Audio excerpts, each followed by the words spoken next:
这烧烤啊，如果说单纯的就把它烤熟，那肯定是很简单了。你要想把这个肉啊烤到娇嫩多汁，实际上不是一件简单的事情。我们要通过它食材在温度上的一点点的变化和香气，来感觉它的成熟的度。9字诀：测硬度、观顏色、聞其味。燒烤嘅靈魂就係玩火。周海英玩火有自己嘅秘訣。過江龍唔單止企穩咗陣腳，仲有嶺南風味嘅名號。我的呢形象呢比較特殊，是個光頭。我的一些常客呀，大部分常客都叫我光頭老闆。啊，客人們也總細說龍洞生意好不好，就看哈爾濱燒烤。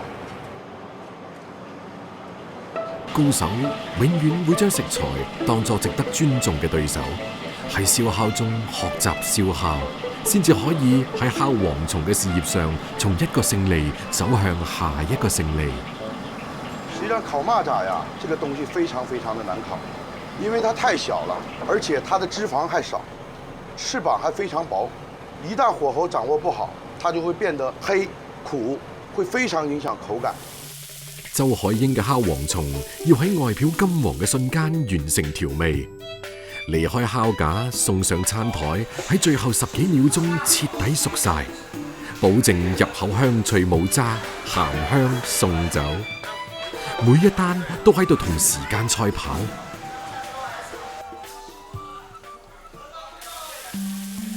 燒烤唔單止係食嘅生意，更加係人情冷暖嘅賣場。夜色被火焰照亮，生活被煙氣溫暖。周海英呢一個東北鐵漢開嘅係一間夜晚食堂，更係一座深夜劇場。別看我現在笑得出來，實際上這心裡啊五味雜陳的，這擔心明天會不會還有這些客人，然後還操心員工的穩定不穩定。太辛苦了。有一次客人喝酒喝多了打架，然後我去拉架，把我鼻梁骨都打斷了。哎呀，生意呢苦點累點都不怕，就怕這扎心和窩心的事太多。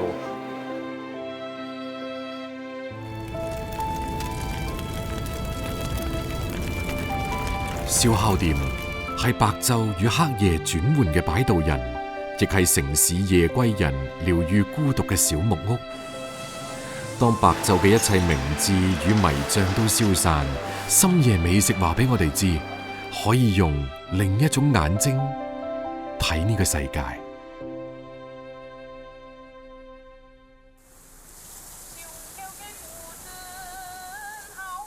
5月，梅雨季節到嚟，淡淡嘅霧氣籠罩住蕉嶺呢一座山間小城。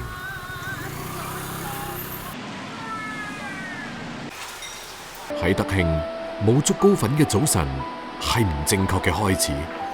樸素嘅一碟，滿滿嘅一啖，香滑嘅粉，先至係喚醒德慶人嘅正確打開方式。係咧，係啊！我哋大興啊，竹糕粉白粥，好滑溜啊！咁嗰啲煮出嚟嗰啲好正噶嘛。因為可能佢哋同柴火即係點樣啊，口感比較好，比其他好啲。潛龍在草野，高手在民間。依家位於甲木村嘅粉店，從來都唔掩飾佢痞藝江湖嘅霸氣。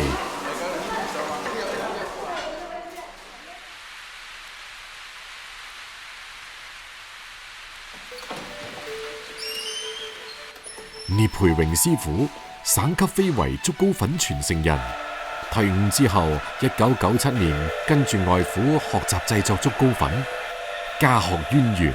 25年嚟，只係憑住一口柴火做，聞名粵港澳。老廣對於食物嘅炮製，並唔係追求標新立異，唯獨要求一樣，功夫要深，甚至到咗吹毛求疵嘅地步。呢啲米呢，就係德慶最靚嘅粉米啦，呢係德年嘅米。嗰啲米整出嘅粉呢，就係又滑又大硬。功夫做足，先至可以開始吹粉。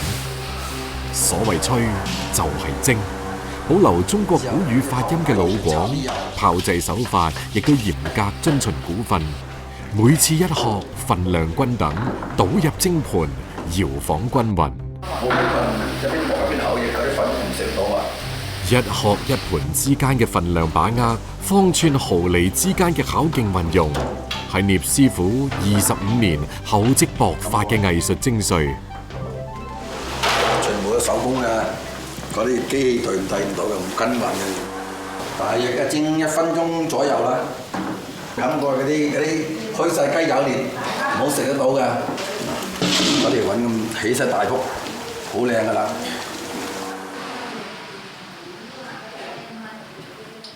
燜之前咧放啲油咧就冇使咁嗰啲粉黐住嗰條竹篙，用攞啲啫咁到嚟。一盤盤吹好嘅粉，就好似一張張透明嘅宣紙，從盤裡面小心咁剝落嚟，晾掛喺竹篙上。竹篙粉並唔係望文生義，因竹篙得名，咁啱就係因為晾曬工序，促成咗風味嘅轉化。德慶本地嘅甜竹，品正性涼，自帶甜香，熱粉吸收咗竹香，從而具有咗清甜解熱嘅特點。竹篙粉嘅真諦就係喺竹同米粉嘅微妙互動中。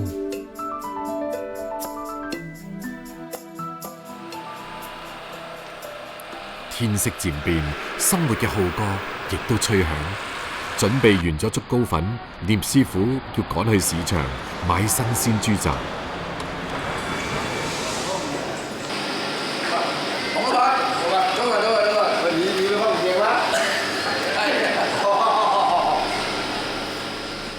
凌晨6點嘅市場，對於聶師傅嚟講，與其講係菜市場，不如講係自助式選購站。偉哥，嗰啲靚嘢喎，靚啦，係本地豬，全部本地豬喎。早餐要嘅係快，10分鐘採購就為滿足清晨第一批客人嘅胃口。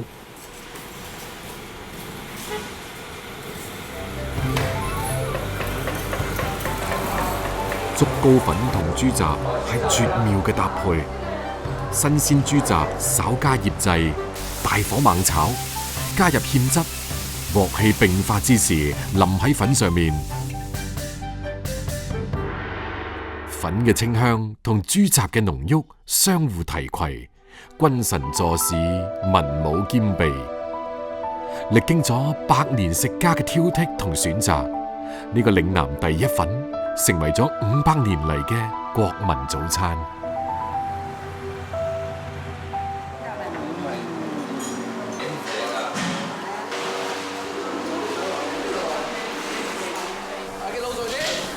聶師傅嘅吆喝聲，吹粉嘅咕嚕聲，炒豬雜嘅吱吱聲，喺德興人開啟清晨嘅3重奏序曲。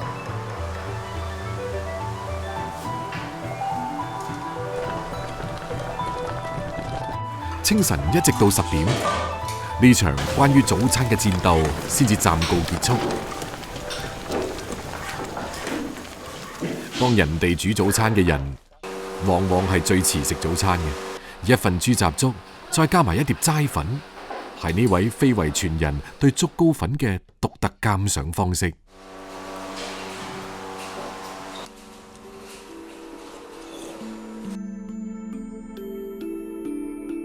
竹同粉都係素淡嘅，只有用25年嘅時光，先至可以品出滋味。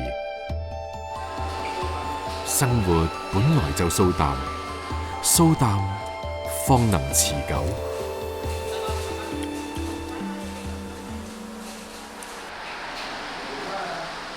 作為竹篙粉嘅靈魂，竹要3年一換，人都要面對歲月。聶師傅都開始培養自己嘅傳人，店面唔冧，匠心依舊。一殼滿嘅，一轉米漿走人啦，一放落去，金魚冚過，質滿啊，放落去，放喺度，放喺度先，攞人佢開過去。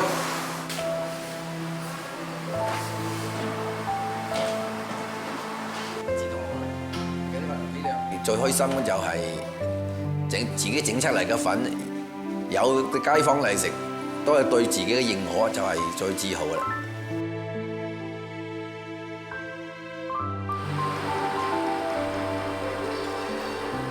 一間小店，一方水土，食物唔單止可以果腹充飢，亦可以令我哋唔會忘記自己嘅來處。味道先至係回家嘅密碼，因為食物裏面有我哋原始嘅審美同真切嘅經歷，酸甜苦辣鹹，味覺唔會講大話。所有流經過味蕾嘅記憶，塑造咗我哋複雜而美好嘅人生。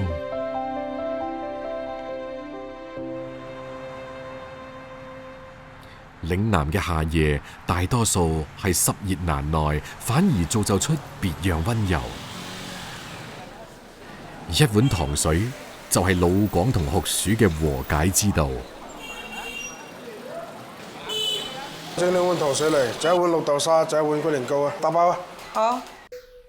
有別於強調外表造型嘅西餐甜品，糖水嘅嶺南氣質，既標榜一絲取發天然嘅甜蜜，又強調水嘅清澈順滑。我專門從河拉開車過來，食肥姨糖水。肥姨在嘅嘛，在嘅嘛。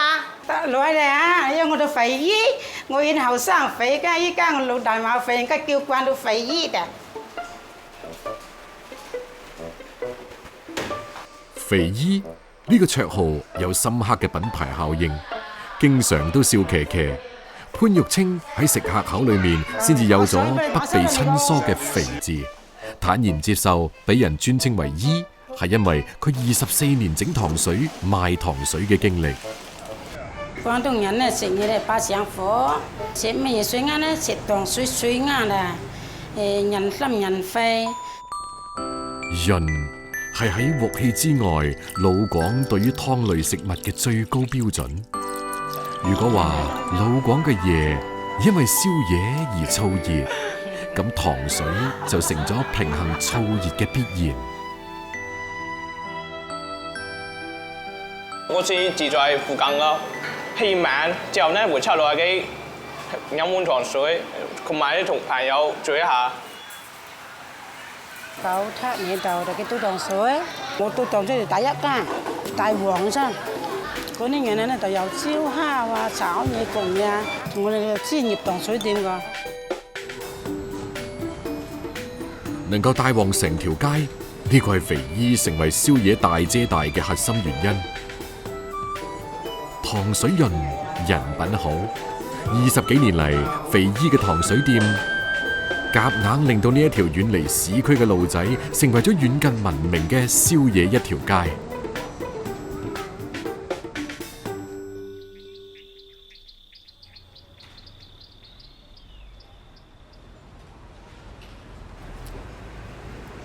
睡到12點鐘就起床，起床咧就備料，備到7點鐘，一面煲就一面賣，3點鐘到4點鐘就收檔。嗰度嘅糖水品種好多㗎，有10幾20樣都有啦。每一個品種大概每一日都可以賣到50、60碗咁樣。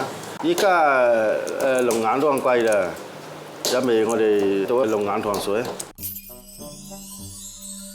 老廣嘅糖水浸潤住亞熱帶風情，風情則源自本土嘅水果。高州分界鎮係嶺南糖水風情萬種嘅秘密一環。鋼衣搖曳讚冰肌，衣若華清出浴時，講嘅係龍眼。廣東最具盛名嘅龍眼品種喺分界鎮柱梁村。果頭又大，甜脆爽口，好靚㗎。剝開黃褐色外殼，露出乳白色唔透明嘅果肉，口感爽脆，並且有濃郁甜味嘅龍眼，被稱為南方人參。因為佢甜度高，當地人將龍眼整果曬製，或者攞出完整嘅果肉控製成乾果。攞咗龍眼，去開佢皮，然後就攞嗰啲工具簽，轉咗圈，呢核去掉，而家就燈籠肉就俾人食啦，好靚嘅燈籠肉。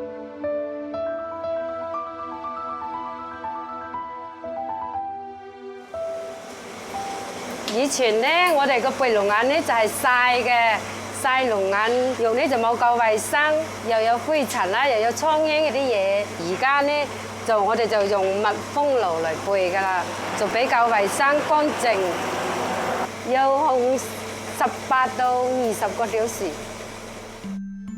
龍眼乾果俗稱桂圓，桂圓肉外形似燈籠，顏色金黃，微微透亮，散發出淡淡嘅甜香味。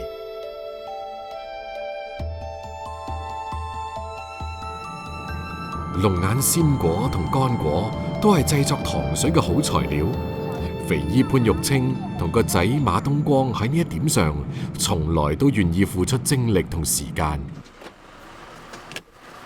老闆娘，我突然間見你忽然間啲靚眼好靚㗎啦，係嘛？我哋睇睇個靚嘛靚咧，我同你上幾學咗啦，呵。見到好光啊！佢有啲水分啊，係有啲水分，有啲水分佢就會韌。好咧。白糖加入滾水，再倒入新鮮嘅龍眼，煮熟就係最簡單嘅龍眼糖水。新啲龍眼佢喺煲滾就得啦，就熟啦。咁簡單嘅做法，亦正係嶺南糖水嘅製作精髓。水果香氣似有似無，乳白果肉浮浮沉沉。新鮮龍眼吸飽咗糖水之後，果肉膨脹肥白。雪凍之後再飲用，暑氣頓消。龍眼乾果藥食同源，製作糖水頗費心思。咁呢是龍眼乾個，揼一個鐘頭呢，放糖、放水、放料，就一底煲滾，個味原汁原味嘅，佢又好食又甜。而龍眼乾同新鮮磁實搭配，就可以整出既可以飽腹又可以清潤嘅糖水。龍眼乾直接入水，等到水滾，再加入新鮮磁實、白糖以及適量嘅紅棗、枸杞，再煲足半個鐘。磁實開花煮熟之後，就大功告成。龍眼磁實糖水，湯水棕紅透亮，果香較濃。龍眼入口即化，磁實軟糯彈牙。呢種糖水最啱解乏，2-3碗落肚，疲勞就一掃而空。肥姨嘅糖水店就係當地年輕人嘅咖啡廳，既可以解暑消夏，更加能夠社交溝通，成為當地沸騰宵夜嘅一股清流。每日凌晨4點，呢場甜蜜嘅聚會先至會結束。每個人嘅夜晚都有一家小店，都會有好似肥姨一樣嘅主人家，每晚如期而至，喺街角點起一盞燈，默默溫暖每個人嘅孤寂。